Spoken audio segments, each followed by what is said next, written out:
gestão pública mudou e mais que nunca os políticos, os gestores, as pessoas que gerenciam o dinheiro público e que estão à frente das administrações públicas em geral precisam se capacitar.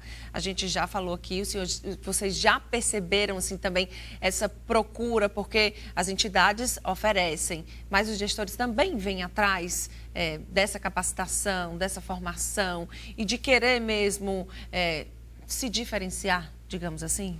A gente segue, né, as boas práticas, né? No caso, eu que presido o Instituto, o INESP, o Instituto de Estudos e Pesquisas do Poder Legislativo Cearense, a gente tem identificado, né, algumas possibilidades de formação dos nossos técnicos, né? Ontem mesmo nós oferecemos uma temática assessoria parlamentar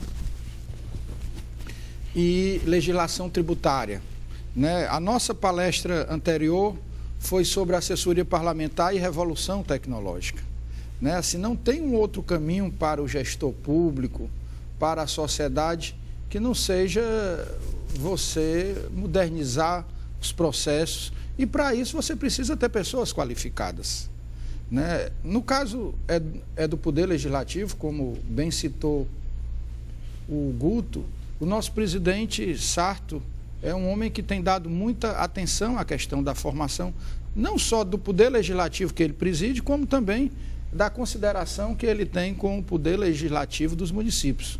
Né? Como o Guto brilhantemente ressaltou, você tem muita dificuldade em pequenos municípios. Né? Você tem municípios que têm em torno de 5 a 10 mil habitantes. Né? Quer dizer, até mesmo você identificar quadros para ocupar uma comissão de licitação, para ocupar uma secretaria de finanças, é difícil. Às vezes você tem que importar quadros de outros municípios, né? E é importante também você investir nas pessoas que já desenvolvem atividades, né? Assim, até de uma forma empírica, mas você levar o conhecimento científico, né? E hoje você tem uma ferramenta que a gente não pode desprezar, que é a educação à distância. Né? Hoje, assim, se naquele momento, por exemplo, quem é um pouco mais antigo, lembra que quando se lançava, né, um disco do Roberto Carlos, demorava 3 meses para chegar aqui em Fortaleza, né? O pessoal vinha do Rio, de São Paulo, né, com uma fita cassete, com um long play, né?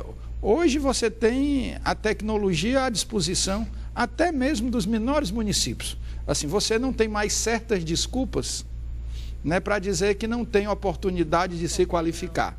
Você tem diversas plataformas que oferecem cursos gratuitos, cursos maravilhosos. Né?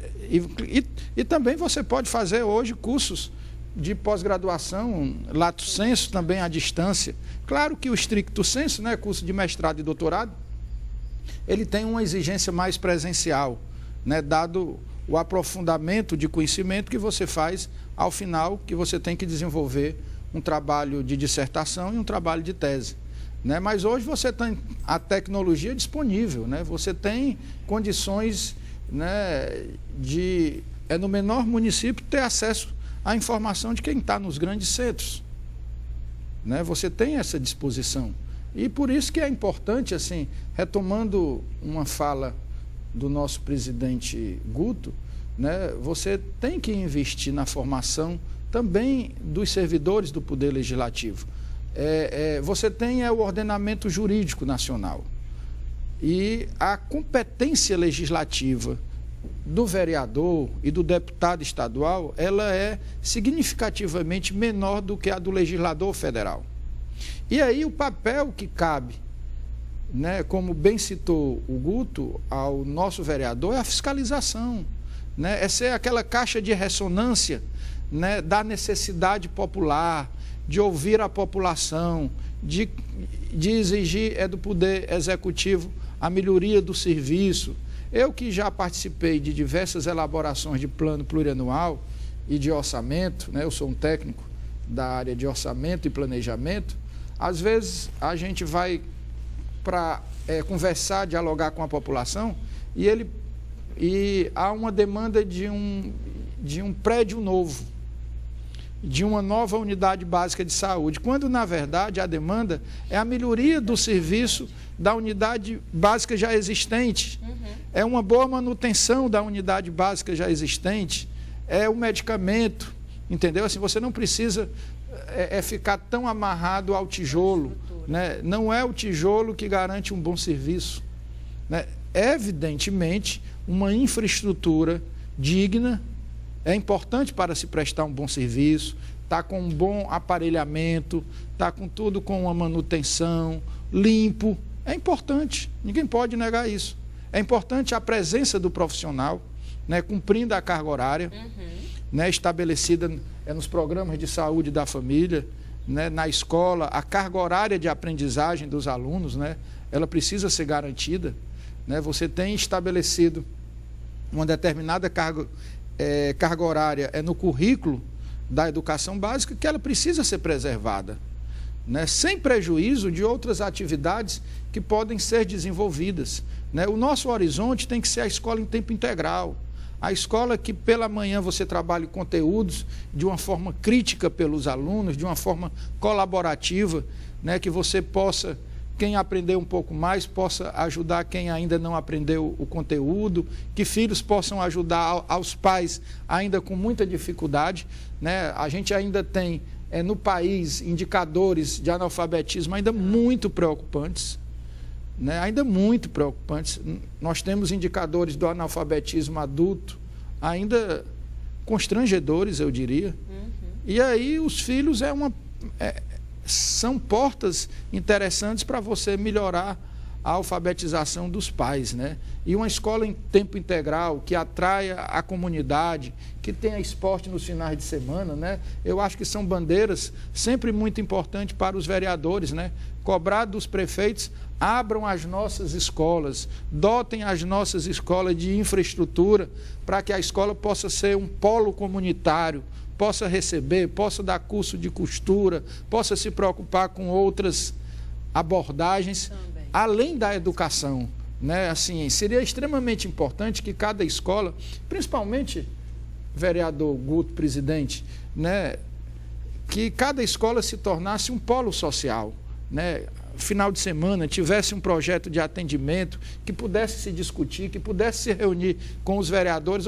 A gente precisa aqui de uma passagem molhada, como é que a gente viabiliza isso? É junto ao governo do estado, é junto ao governo federal, é junto ao deputado estadual que aquela comunidade votou, é junto ao deputado federal. A gente precisa retomar a política como uma coisa digna para melhorar a sociedade. A gente precisa ter uma visão de valorizar os nossos vereadores, né, lideranças importantes, pessoas que conseguem um mandato com muito esforço, com muita prestação de serviço. Né? A gente precisa retomar no país, né, o reconhecimento que essas pessoas que exercem função pública, né, elas precisam ter. É uma atividade de muita dedicação e que hoje, no momento, a gente está um pouco acanhado em fazer esse reconhecimento. Resgatar um pouco dessa credibilidade. Resgatar um pouco dessa credibilidade é o vereador que presta o grande serviço social. Aonde o Estado não consegue chegar, chega o vereador.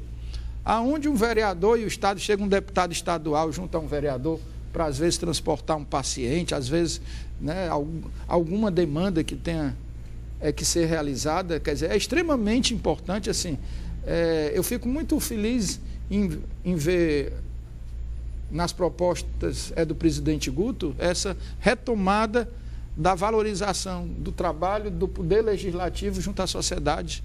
Né? Esse é o caminho, Guto. Tem feito a diferença, Guto, assim, esse trabalho que vocês têm feito, vocês têm notado? Sim, a gente já viu, a gente está nesse desafio, né, de plantar essa semente do conhecimento. Eu acho que vereador, até a palavra, aquele que vê a dor, é a ponte que está lá mais próximo do cidadão. Infelizmente, uma triste realidade, a classe política em geral está sofrendo um momento de descredibilidade, isso é fato.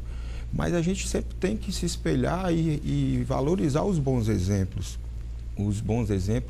das pessoas que querem fazer um país diferente, uma cidade diferente, porque a gente só vai mudar a política pela política, não tem outro caminho.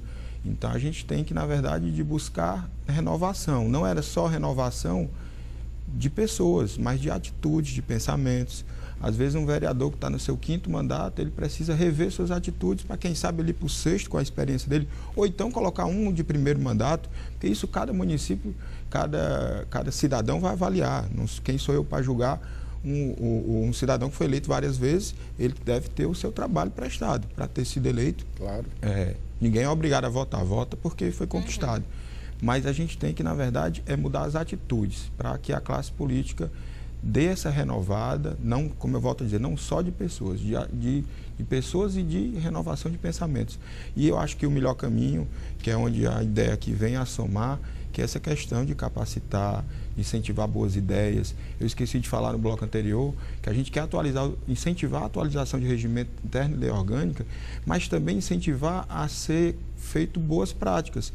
Tem município, Natália, município de Itauá, que eu vou dar como exemplo, que fez o Vadimeco municipal. Atualizou o regimento interno, atualizou a lei orgânica e juntou as leis municipais por temas: saúde, educação, cultura, ação social. Fez um volume, um livro, encadernou, entregou nas bibliotecas, nos contadores, nas escolas, para que as pessoas saibam das leis municipais. E eu acho que são pequenas iniciativas desse tipo que fazem a diferença. E a gente tem que fazer isso. Eu tenho alguns números. Hoje, o nosso estado tem ainda muito poucas mulheres na política. A gente tem a presidente da UVC Mulher, que é a vereadora Lívia de Limoeiro, que a gente está incentivando. O número de vereadores ainda é muito baixo. Nós temos cerca de 500 vereadores de 2.100 no total. E nós também temos um número pequeno de vereadores e vereadoras com graduação, com conhecimento maior. Por mais que a legislação eleitoral não exija, o cidadão pode ser candidato com apenas sabendo ler e escrever. Mas eu acho que o cidadão, o vereador que estiver ocupando a cadeira lá na Câmara Municipal, ele tem que saber ler o projeto, ter um pequeno entendimento, porque a maioria das câmaras municipais, Natália e professor Milton, os vereadores não têm gabinete, os vereadores não têm assessores, os vereadores têm um salário não tão alto como se propaga, e aquilo ali faz com que ele mantenha o seu mandato. É a realidade de mais de 80% das câmaras. Então, às vezes o cidadão acha que o vereador lá da cidadezinha pequena tem toda a infraestrutura. Se ele tivesse essa estrutura, tudo bem, ele teria como não ter o conhecimento, mas alguém passar para ele a história. Mas eu acho que para não onerar cofres públicos e pensando em modernizar a política, a gente tem que capacitar o vereador para que ele não necessite da assessoria e ele possa estar fazendo o trabalho dele com melhor eficácia. E é isso, por hoje é só. O programa Ceará 2050 fica por aqui. Eu agradeço a participação do professor João Milton, presidente do INESP, Instituto de Estudos e Pesquisas sobre o Desenvolvimento do Estado do Ceará, da Assembleia Legislativa, e o vereador de Itajuçuoca, Guto Mota, presidente da UVC, União dos Vereadores e Câmaras do Ceará. Agradeço também a você pela audiência e lembro que também é possível acompanhar o Ceará 2050 pelas redes sociais. Facebook /Ceará 2050 e o Instagram @Ceará 2050. Tchau, até o nosso próximo encontro.